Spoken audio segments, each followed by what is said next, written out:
台海上空杀机重重，解放军超过900枚的短程飞弹能打击台湾，400枚的陆基飞弹可以覆盖第一岛链，杀伤网瞄准台湾，无人机、火箭弹、海空联合袭击接踵而至，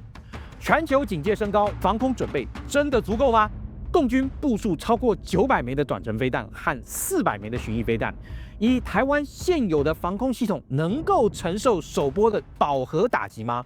其实的确中国大陆现在拥有的飞弹数量，的确是我方的防空系统难以承受的。当然，以目前我们现有的这个防空系统来说，中国大陆它拥有的这超过900枚的短程地对地弹道飞弹，以及超过400枚的巡弋飞弹，它不可能有所有的发射器一次发射。基本上，中国大陆现在拥有的这些短程地对地弹道飞弹，它会分多波次的对我们发动攻击，但是它对我们发动的攻击之中，不会只有一开始短程地对地弹道飞弹过来，它其实还会夹杂着高超音速的这个飞弹以及呢其他的长程的巡弋飞弹，甚至于远火，也就是这个能够发射跨越台湾海峡的这样一个火箭弹，然后呢借由这样一个多波异地异时发射，同时抵达目标，对于我方的防空系统造成最大的这样的压力。那以我们现在中华民国国军所拥有的防空系统来讲，对于战区弹道飞弹来说，我们有包含爱国者3，也有天弓3这2款飞弹加以拦截。那对于防空的部分呢，像包含我们的天弓2，还有部分的爱国者2，以及呢其他的飞弹。那未来台湾其实也会增加对于这种敌机、无人机以及这个巡弋飞弹防护能力大增的 NASAM， 也就是这个国家飞弹防御系统等等这一系列的这种装备呢，通通加总进来。但是也的确很现实的一件事情，就是当你应对1枚短程地对地弹道飞弹，最基本你可能需要运用到2颗爱国者3防空飞弹去加以拦截的情况下，目前大陆所拥有的地对地弹道飞弹的总和，其实是超过，甚至你可以说是远超过我们现有的各种防空飞弹能够拦截弹道飞弹的防空飞弹的数量总和，这是很现实的事情。所以也就是说，当对岸开始对我们发动弹道飞弹攻击，或者说以及加成的包含巡弋飞弹，还有各种的这个火箭弹攻击的时候，我们必须要在抵御第一波飞弹攻击，甚至也就是说要能够让第一波的飞弹落下以后，我们现有的这些武器装备要能够进行有效反击才行。而这个有效反击还不仅仅只是拦截对方的地对地弹道飞弹、巡弋飞弹或是火箭弹等等，我们要进行所谓的源头打击，也就是说，军方必须要能够掌握这些所有发射这些飞弹，包含飞弹发射车、地面发射车以及呢空中的这些发射载具等等，要对这些载具进行最大量化的这样一个拦截。也就是说，假设对方有这个200个地对地弹道飞弹的发射车，你可能必须要在它发射第一波飞弹，然后再撤下发射台回去重新装填的过程中，或是在史上发射的这个位置上的这个过程之间，你要设法能够找到它，而且运用未来可能进来的包含像 SLAM-ER 飞弹，对它进行这种所谓的源头打击，你才有可能在后续的军事行动中，让你的防空飞弹的这个量能够逐渐的减少到我们能够承受的这样的阶段。否则的话，如果说今天我们只一昧的挨打，当敌方的飞弹落下，我们能够让我们的防空飞弹拦截之外，另外让我们所有的防空飞弹发射器尽量的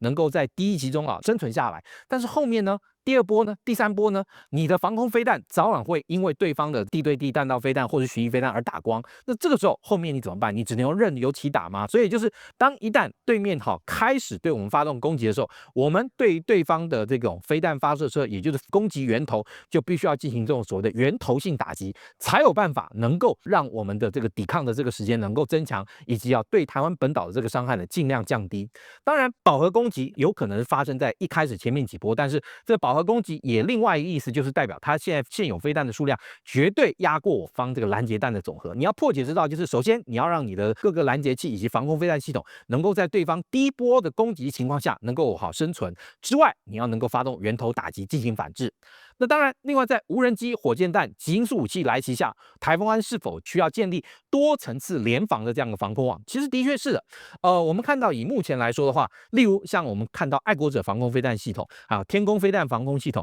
以及呢未来这个 NASAM 这样一个，也就是国家飞弹防御系统等等。这个国家飞弹防御系统，它其实本身呢由低空层的各种的中短程的防空飞弹组合的一个防卫网。那这个防卫网呢，其实我们刚刚讲到，它要能够跟我们现有的包含这个爱三跟攻三的，就是整体的防空网要能够进行这个共联。进行共联以后呢，我们才能够由远而近的开始进行一系列的这个拦截，也就是包含我们以前跟各位讲过的，整个大陆的这个对台作战的这样一个过程，我方会有这个弹机5层不同的这个网络来进行反制。也就是说，第一层的包含天宫3、雄3还有标2这一系列这个防空飞弹呢，我们进行这样一个长程拦截之后，剩余的由战机发射雷达主动导引先进中程空对空飞弹进行第二波，再来其实要有比较近程的，其实这个时候呢，NASAM 部分的这个飞弹就已经开始要进行接战，比如说像他们的 RM120等等，那后面呢再由战机发射这个红外线的这样一个缠斗飞弹，最后就有 NASAM 后面比较近程的，包含这个地面发射的响尾蛇以及其他的这个飞弹等等，组建成一个联合的多层次联防的这样一个网络从包含地对地的弹道飞弹、巡弋飞弹、空中的战机等等，它能够纳入一整个作战指挥管理系统里面进行管制，才能够让我们现有的防空武器系统能够发挥到最大接战化这样的能量。当然，美军也警告，杀伤网已经涵盖上空，面对卫星征收跟导引，台湾有什么反制手段？其实的确在卫星底下能够看到的东西就全然不是所谓的机密了。那目前我们以台湾来说我们面对中国大陆的这个杀伤网，它这个杀伤网包含我们看到短程地对地弹道飞弹、高超音速的武器系统，还有包含由轰炸机所发射的这种长剑10或长剑100长程的巡弋飞弹，或是反舰巡弋飞弹，然后以及呢卫士系列的这个远程火箭弹等等，它其实会对我们台湾本岛构成一个非常绵密的火力攻击网。那面对这样一个绵密的火力攻击网，其实对我们来说，我们就必须要依照它所来的这样一个威胁，我们刚刚前面讲到弹机这5字口诀，运用到包含爱国者对于弹道飞弹，还有包含像长程的这个战机进行拦截，那当然也运用到包含这个雷达主动导引的空对空飞弹以及标2飞弹对敌方的这个战机拦截之后，那接下来对方的各种空中武器包含无人机或甚至于这个巡弋飞弹等等，就由这个 NASAM 他们所提供的包含先进的 ESSM 的这个飞弹，还有呢包含后续空军的缠斗飞弹，以及各种像地面的这个野战防空的地对空飞弹，还有包含这个响尾蛇这个地对空飞弹等等，建构一个绵密的这样一个防空网，分层的来进行截击。那卫星征收跟导引以台湾来说，当然我们必须要发展反制北斗卫星反卫星定位系统比如说要能够抓住北斗卫星它之间这样一个询答讯号之间的这样一个通信频率，那我们尽量利用包含电子干扰让对方的询答讯号呢没有办法顺利的传递。那同样的，我们呢也必须要去强化我们自己己方的一些防卫的力量，比如说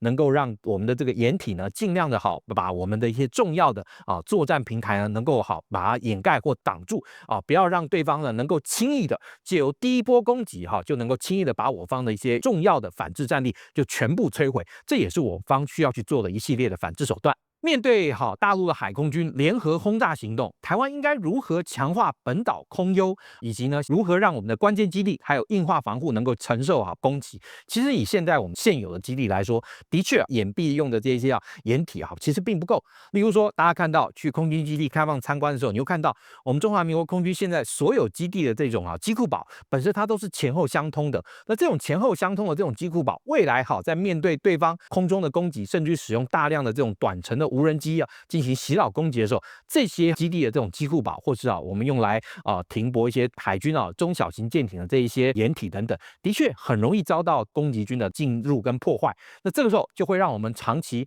花费高昂费用去组建的这样一个空军还有海军甚至陆军的这些主战装备呢，在没有跟敌方接战情况下，就遭到对方的这样一个攻击跟摧毁，这就变成一个非常可惜的事情。所以在这个情况下，那以台湾来说，当然现在我们逐步的也有将一些主力部队的作战持续跟延长抵抗效期的这些装备跟一些相关的弹药等等往东部移动。像例如海军未来前舰获得之后呢，也会开始在台湾东部的这个海岸开建新的前舰基地。那例如像我们现在这个花莲的嘉山基地跟台东的这个志航基地呢，它也都有这种所谓的地下下机库啊。以目前来讲，我们台湾现在做的比较好的是地下的这个弹库，但是这些地下的这个弹库呢，它本身其实从侦察卫星的角度来看的话，它也的确还相当的这样醒目。所以在这个情况下，未来如果要让我方的这些各种的这些作战的这些装具载台，甚至于弹库都要有更好的隐蔽跟掩蔽的这样一个设施跟设备，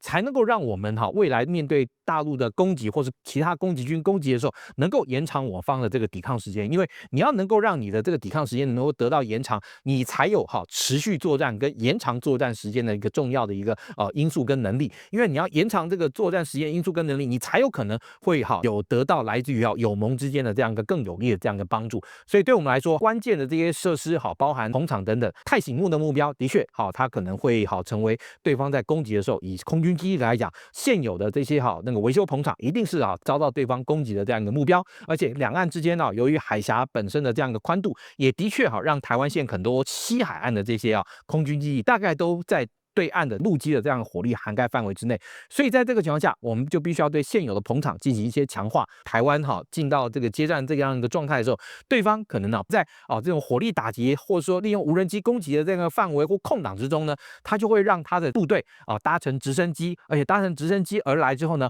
会整合到这种快速机降，以及呢这种高速的这种全地形载具。那这个时候，他如果一旦登陆成功，到处跑，建立这种火力据点的话，会对我方其实形成相当大的这样的防务压力。所以那这一类，例如像这个 M113的这样一个装甲运兵车，你现在虽然说这个要把它封存或除役，但其实你如果能够加上一个炮塔，上面有这种短程的防空飞弹以及30公里链炮，那这个时候你的这个机动力跟移动力就可以让你能够快速的抵达对方的这样一个渗透点，然后对对方的这种轻快兵力加以聚集。这对我们来说地面防务作战上也的确是非常需要的。所以大的应对地对地飞弹的天弓、爱国者它是需要的，但是我们现在在野战防空这一块也是亟待加强的地方。当然，汉光41号演习如何验证台湾面对共军飞弹的这样一个饱和攻击的防御能力，这个问题呢，我会在我们的会员专属影片中为各位资深军迷回答。请订阅频道，加入会员，解锁更多的军武会员专属影片。未来的战争不是有没有来，而是我们准备了没。欢迎在下方留言分享您的观点。我们下周二晚上8点再见。如果今天共军进行不管是左转也好，或中路也好，我们的这个路